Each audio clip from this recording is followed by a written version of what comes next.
So this is Dave's McCarty 594. I'm going to go through the tuning test quickly, and then I'll cover the details on what was done.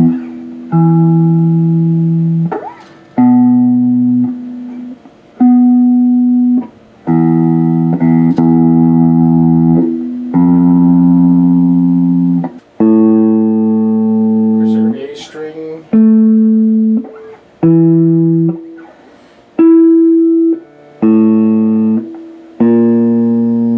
D.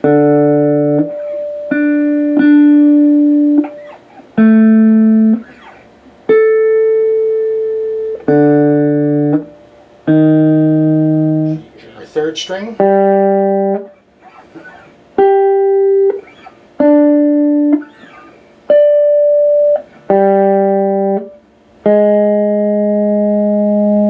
And B string.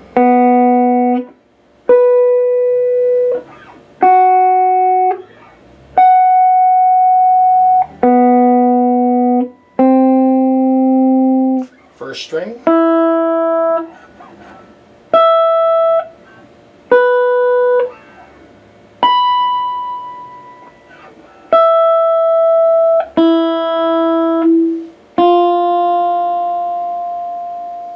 So just want to make a quick disclaimer. This is what happens when you use a screwdriver that's too small. These edges were all chewed up like this. I never touched this tailpiece since it's been here. I'm going to pull back and I'm going to give you a tip to show you what I do to avoid this type of problem. I take the tongue of this square, which is actually quite thick, and fills that void completely.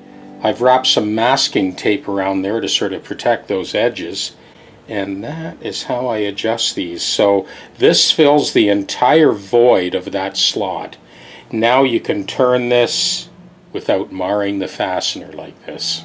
Obviously you don't have to use a square, but you need something that's substantial enough to fill that slot completely. And for added assurance, I just put that masking tape on there so that this type of thing doesn't happen. Okay, so moving on, I did put a couple of pieces of shrink wrap on those posts. This is now rock solid. It wasn't a lot of slop. It wasn't like that last Gibson bridge, but it was moving a little bit. All of those saddles needed to come forward in order to intonate the 7th and 19th fret note. This needed quite a bit of attention on the frets. The note that the customer left, PRS issues, buzzing all over the fretboard can be heard through the amp, especially around the 5th to 9th fret. We did dress the frets full length. In order to get full access for the entire trajectory of the string path from the end of the fingerboard to the last fret, I did need to remove that nut. And of course, the pickup heights were adjusted. To get the right height for those pickups, you play the highest note on the guitar.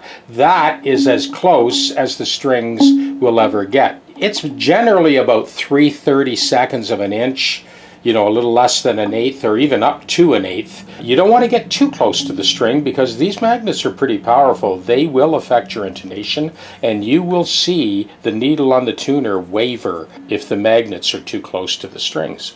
Pull it out of tune.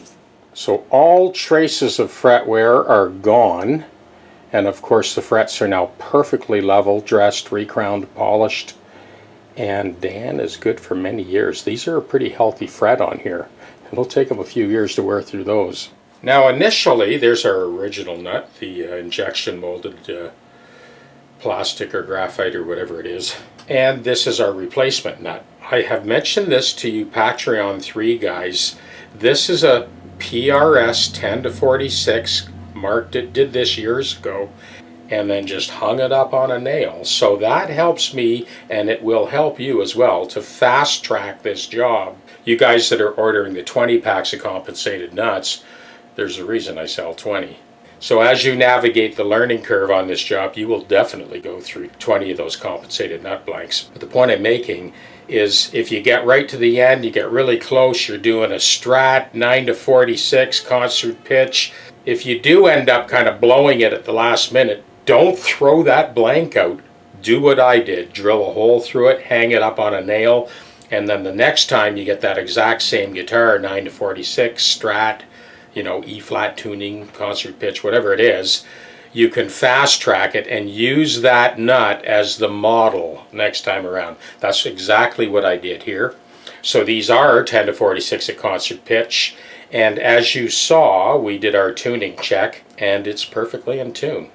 Of course, as always, the real test comes when you play some chords, and we're going to do that in the studio in a minute. This was a pretty tricky fret adjust, and I can see why it has been an ongoing issue for Dan.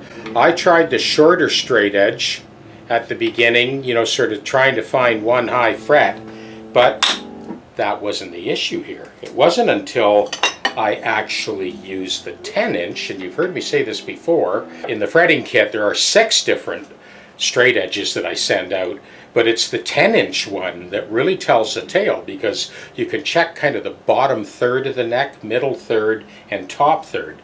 So what was happening was, this is a two-way truss rod, so when I reached the neutral zone, in this case, that was where I needed to set up. And when I put that 10-inch straight edge on, it was rocking. So this area, and Dan, the customer, had mentioned it was from like the 3rd to the 9th fret where he was getting the buzzing, and it makes perfect sense. So with the truss rod adjusted to the neutral zone, I needed to remove the nut to sweep full length along the trajectory of the string path to get all of those high spots, because as Dan had said, there was buzzing all over the neck. Of course it plays great now, and we'll bring it into the house and let you hear it in a second, but I just wanted to point that out. The smallest straight edge does not always give you the answer you need. In this case, I needed a longer straight edge to sort of pick that very gradual back bow along the length of the neck. Now, because it's a two-way truss rod, like I said, I went to the neutral zone. If I kept on going, it would have increased that back bow. Now, oddly enough, there wasn't a back bow on the bass side, it was only on the treble side. So that's why I always say, adjust that truss rod, get the neck as straight as you possibly can before you go anywhere near it with the file. And that's exactly what we did, and now it's 100%. Let's go check it out.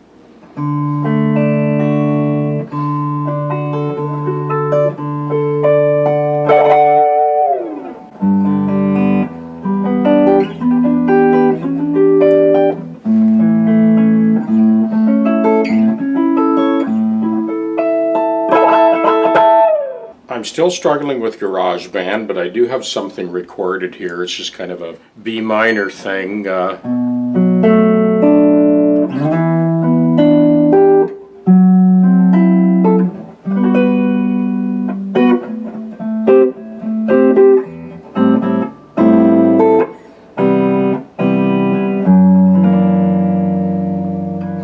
I've looped that. I have my little Latin drummer that I've assigned to the task. Bear with me as I go through the learning curve on this GarageBand thing. I think eventually it's going to turn out to be a good thing. So I'm going to let this play and blow over it and yeah, kind of experiment with this PRS guitar. Now that it's perfectly in tune, see what we end up with. Here we go.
Here's a real quick tuning check that you can use just using fourths and fifths and octaves.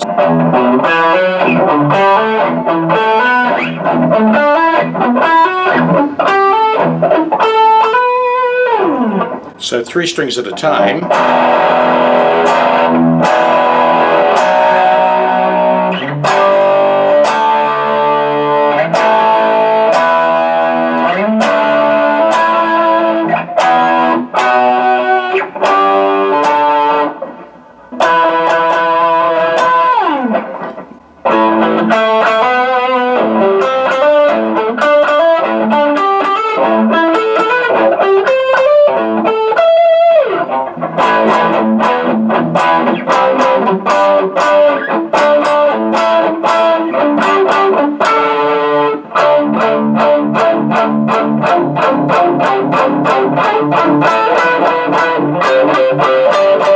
And the top 3 strings.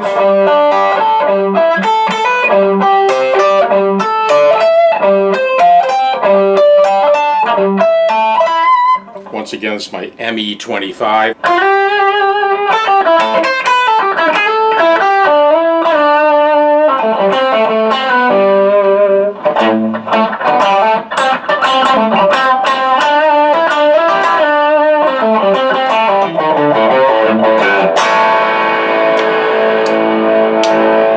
So I'll just go through the same kind of riffs so you can hear this difference as I switch around.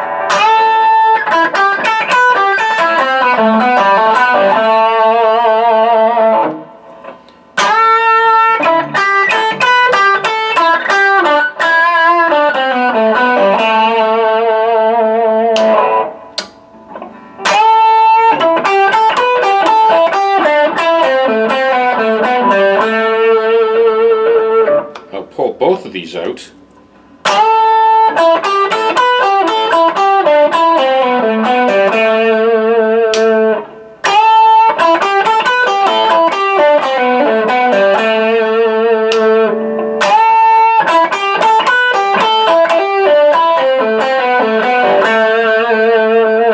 Neck pickup.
Here's all the first position chords, which are always the ones that give you the most trouble because you're closest to the nut.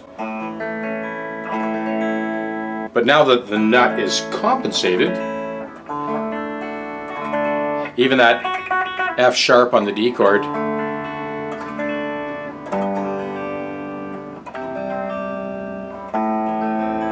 and the G sharp on the E major chord